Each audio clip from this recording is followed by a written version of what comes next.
Ya, sahabat Medika di mana saja Anda berada, terima kasih sahabat Medika masih bersama kami di Suara Medika 106.7 FM yang beralamat di Jalan Padat Karya 47 Bangkuring Raya, Samarinda. Baik, pendengar di mana saja Anda berada, malam hari ini kita akan mengadakan dialog atau bercerita dengan judul konten adalah Ngopi Coy. Ngopi Coy adalah ngobrol pintar cara orang Indonesia.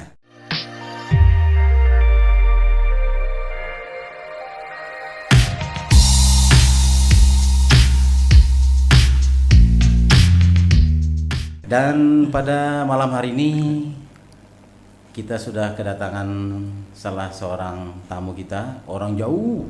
Ya. Beliau adalah Bapak Rahmat Darsono SEMM. Tema dialog kita malam hari ini adalah revolusi pendidikan vokasi Indonesia. Ada apa dalam dialog kita? Mari kita ikuti bersama pendengar dan pemirsa YouTube. Dan dialog ini akan dipimpin langsung oleh Bapak Mus Mulyadi. Baik, pendengar di mana saja Anda berada, kita ikuti dialog kita untuk malam hari ini. Selamat malam para pemirsa, para pendengar dimanapun Anda berada. Malam hari ini merupakan kegiatan rutin yang biasanya kita laksanakan di Suara Medika yang disebut dengan Ngopi Coy. Pada malam hari ini kedatangan tamu Bapak Rahmat Darsono SEMM. Benar Pak namanya Pak? Betul. Iya, ini jauh sekali dari Bogor, Kepala SMK Darmawan Sentul Bogor. Dia juga tinggal di kawasan Darmawan Park, ya Pak? Ya, iya, sekolah elit yang ada di Bogor. Amin. Amin. Beliau juga perancang kurikulum SMK Caregiver Indonesia. Ini yang kedua kalinya datang Pak ya? Iya. Senang sekali ya. Iya. Oke. Jadi salam sehat Pak. Salam sehat.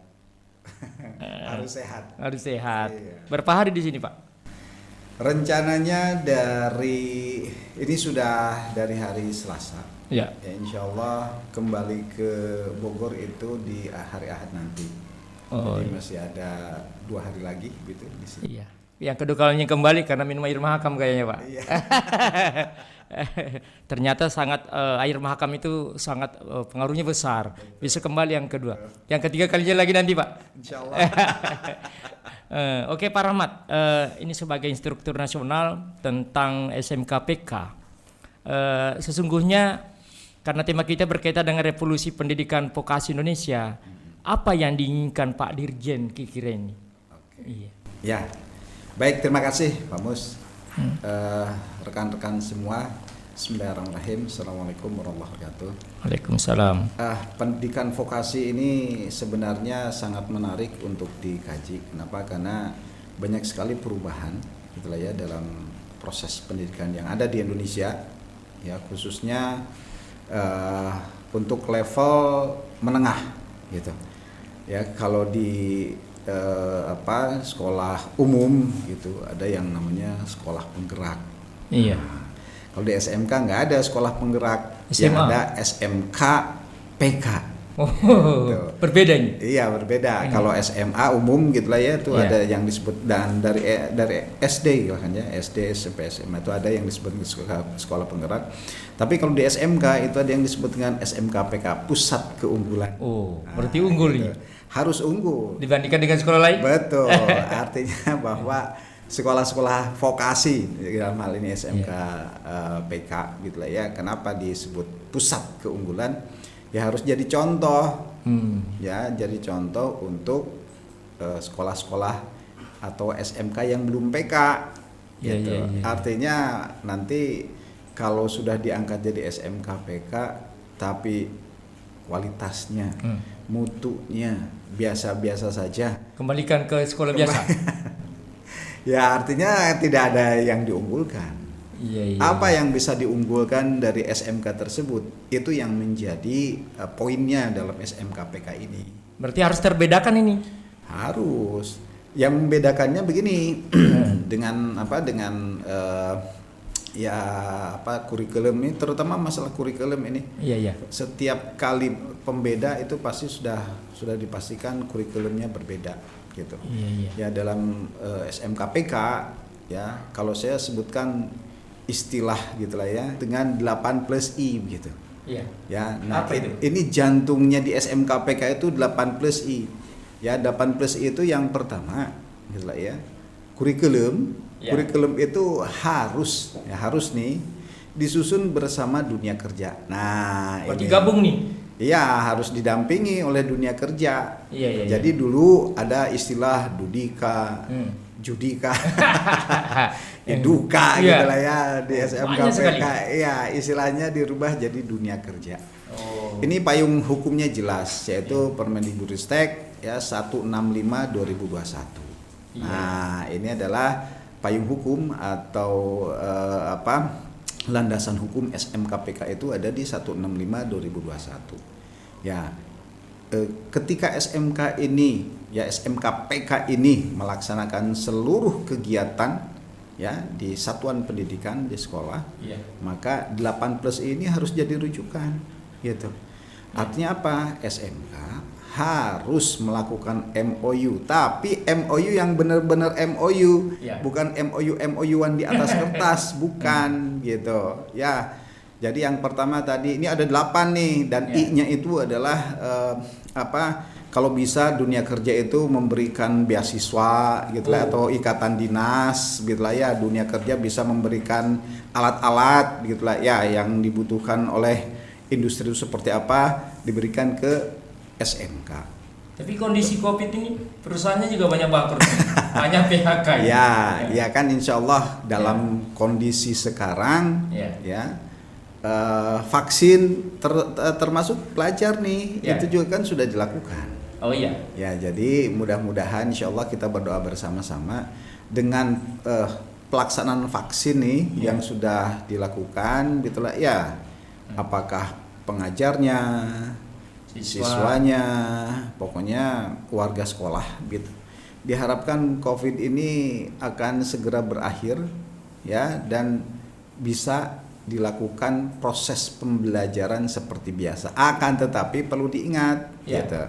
Ya, kebiasaan baru itu harus muncul di sekolah. Misalkan apa? Ya sekarang kalau kita lihat ya aspek teknologi. Ya, aspek teknologi itu kan ya kalau dulu sebelum COVID kan kita tidak mengenal apa yang disebut dengan Zoom, yang disebut dengan Google Meet gitu kan ya. Ini dipaksa ini. Dipaksa. Jadi dengan adanya teknologi ini ya kita berterima kasih kepada COVID gitu lah ya. Ada juga untungnya rupanya. Iya, tanpa COVID kita nggak pernah bisa belajar teknologi. Apalagi kita sudah memasuki apa yang disebut dengan revolusi industri 4.0. Bagaimana ya teknologi masuk ke sekolah? Berkat COVID masuk ke sekolah, guru-guru yang tadinya tidak mengenal ya belajar jarak jauh. Kalau dulu kan ada program PJJ sudah ada, tapi kan itu beberapa sekolah.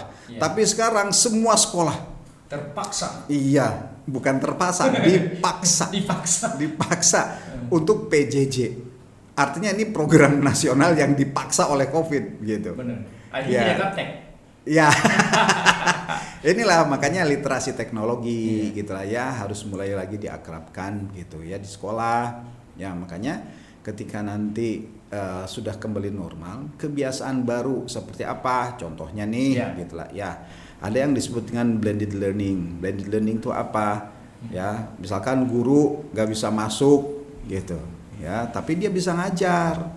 Gimana caranya? Via Zooming. Nanti guru ngajar di mana, gitu lihat anak-anak duduk di kelas gitu, dia masih bisa tuh melakukan proses pembelajaran. Guru dimanapun berada bisa. Bisa. Dan sekarang dengan teknologi apa yang tidak? Pakai handphone saja kan? Iya.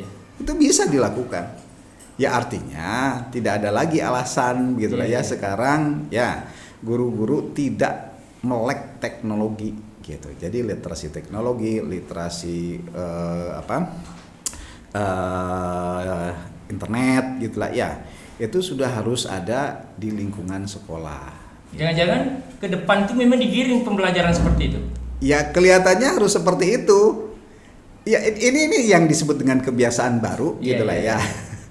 Ya, jangan sampai dilupakan. Nanti mentang-mentang sudah COVID-nya sudah hilang, proses belajar kembali lagi seperti semula. Bukan seperti itu, gitu. Jadi kebiasaan baru ya nanti setelah COVID ini ya harus dilaksanakan. Itu salah satunya revolusi nih. Iya, ya kan proses ya tadi revolusi itu kan perubahan secara cepat gitu. Ya tadi ketika guru tidak tahu ada Zooming, ada Google Meet gitu kan ya, atau alat yang lain gitu. Karena dipaksa secara cepat nih, tahun kemarin seperti itu, sekarang sudah rubah lagi gitu kan ya. Ya itu gitu. Makanya tadi ya beruntunglah, saya katakan beruntunglah SMK yang ditunjuk oleh Kemendikbudristek menjadi SMK PK. Kenapa? Karena dialah yang harus menjadi trigger pendidikan gitu. Ya dia harus jadi trigger. Kenapa? Karena udah dibantu oleh pemerintah. Nggak tanggung, iya. Menjadi pemicu dia. Dia harus jadi pemicu untuk apa? Untuk berevolusinya pendidikan vokasi ya di seluruh Indonesia gitu. Ya termasuk Medika ini. Ya, sudah ini bantuannya kan sudah luar biasa ini. Gedungnya sudah dibangun, alatnya sudah diberi, tinggal apa tadi ada perubahan gitu. Perubahan dalam proses pembelajaran gitu. Ya makanya tadi yang pertama tuh 8+ itu hadirkan dunia kerja ke sekolah gitu. Itu yang pertama. Yang kedua gitulah ya, proses belajarnya harus berbasis project gitu. Ya jadi ini ya jadi nanti ya ini juga baru nih gitu. Jangan lagi model-model lama itu dipakai lagi. Ya yang disebut dengan berbasis project atau yang disebut dengan project based learning gitu lah ya. Itu guru-guru harus berkumpul menentukan proyeknya apa gitulah ya. Dan terutama ini di mata pelajaran dasar-dasar kejuruan. Dasar-dasar kejuruan itu jangan belajarnya seperti biasa. Jadi dia berbasis project dengan polanya blocking system gitu. Tapi ini ada masalah ini Pak Ram. Mungkin bisa diikuti guru-guru yang muda, tapi yang tua gimana? Ya, ini memang perlu di-upgrade. Saya pikir nggak semuanya seperti itu, Pak Mus. Artinya ya dengan perlahan gitulah ya. Istilahnya bukan guru tua lah, senior. Bukan guru tua, senior. Iya. Guru-guru senior ini juga kan ya saya pikir mereka tidak terlalu juga alergi lah terhadap perubahan. Ada beberapa gitulah ya.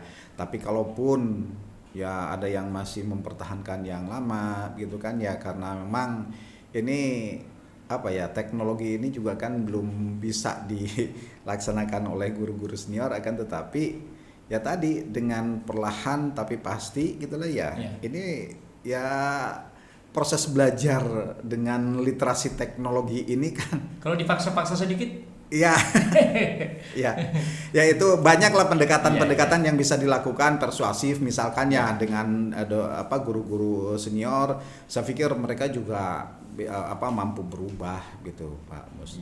Itu yang kedua ya. Yang ketiganya nih, jadi guru ya tamu namanya ya dari industri itu wajib ngajar di sekolah minimal 50 jam per semester. Berarti tidak boleh meninggalkan kemana-mana ini. Ya artinya silahkan tadi ya proses pembelajarannya boleh langsung onsite gitu. Datang ke mana, ke industrinya gitu. Silahkan datang ke sana gitu. Ya boleh silahkan itu. Jadi anak-anak tuh belajarnya bukan di kelas. Kelas mungkin nanti hanya hanya ukuran kelas gitu. Isinya boleh jadi di luar. Jadi tidak boleh bikin gedung-gedung tinggi. Ya itu. Ya kenapa kita tuh seolah-olah dikerangkeng dengan adanya kelas. Padahal nggak seperti itu. boleh ada kelas, tapi nanti kata Mas Menteri gitulah ya, proses ceramah itu bukan proses yang efektif dalam belajar. Nggak boleh terlalu banyak ngomong. Ya, perbanyaklah diskusi.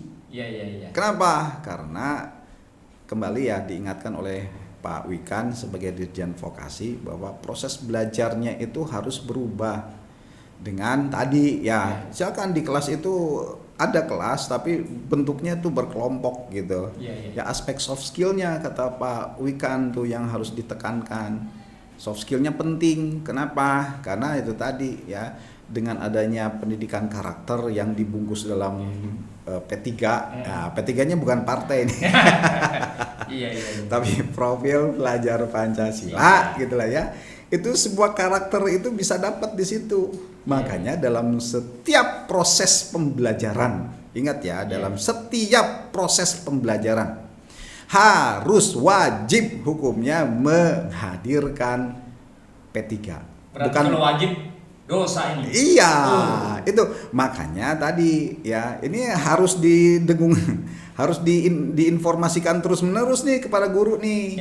Ya kadang-kadang juga kan guru sekali kurang paham, dua kali mulai paham, terus saja ya diinformasikan. Ya seperti kita mendengar lagu lah ya. Iya. Kenapa lagu cepat hafal? Kan didengerin terus gitu. Jadi memorinya udah lengket tuh. Iya. Jadi makanya tadi harus ya menghadirkan dunia kerja ke sekolah ya, 50 jam per semester. Iya, untuk pendengar di mana saja Anda berada, demikian tadi bagian pertama dari dialog kita dalam acara Ngopi Coy, Ngopi Pintar Cara Orang Indonesia.